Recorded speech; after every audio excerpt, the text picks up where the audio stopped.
Otni o'limi, itni bayramimi? Abdullajon chiqibdilar. Assalomu alaykum. Ey, Abdullajon. Qaynanang yaxshi ko'rar ekan. Hozir ovqat suzmoqchi.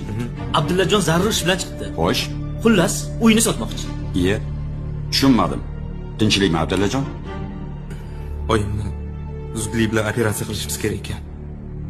Shuning uchun uyni sotishga majburman. Uyingni sotsang birinchi qo'shningga ayt degan gap bor. Bo'ldi qo'shni. O'zimiz olamiz. Voy, uyi biz tashlab 2 qavatli quramiz, a? Ha, xudo xohlasa. Abdullajon qancha so'rayapsan? Bugun maklerlar kelib baholab ketishdi.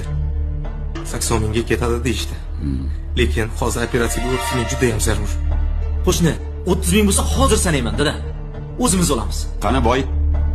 Puling bormi? 30 ming olib chiqchi. Hozir yur onasi. Mana qo'shni. Xohlasangiz sanab oling. Lekin ertaga albatta notariusga borishimiz kerak. Abdulla. Pulni ol. Oling. Topganingni berarsan. Iye. Dada, Bermasang ham mayli. dada. Vaqt ketkazma. Tur o'g'lim. Tur. Bor, onangni davola. Dada bu nima deganingiz? O'chir ovozingni. Tur Abdulla. Rahmat, bahodir aka. O'zi qarz so'ramagan odamim qolmagandi. Dada, bekor qildingiz shu ishni. Biz unga qarz beradigan qarindoshimizmi? Yo akasimanmi, yo ukasimanmi? Shartta uyini sotib olish kerak edi, bo'ldi. Qo'shnilaringiz siz jam mehribon bo'lib ketasiz-da, dada. O'chir ovozingni.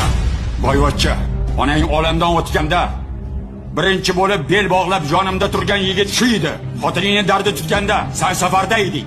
Boring kasal bo'lganda kasalxonaga mana shu qo'shni olib bordi. Ha kelin, sizga bu kichkinalik qilib qoldimi? Kammi? Sig'mayaptimi? Birovni kulfatidan manfaat topmoqchimisan? Jon qo'shning o'lim bilan olishib yotdi.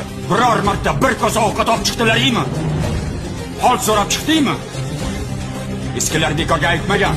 Qo'shning yaxshi bo'lsa, uni menga sot deyishdi. Nima? Otni o'limi, itni bayramimi? Men senga shunaqa tarbiya berganman. Ahmoq!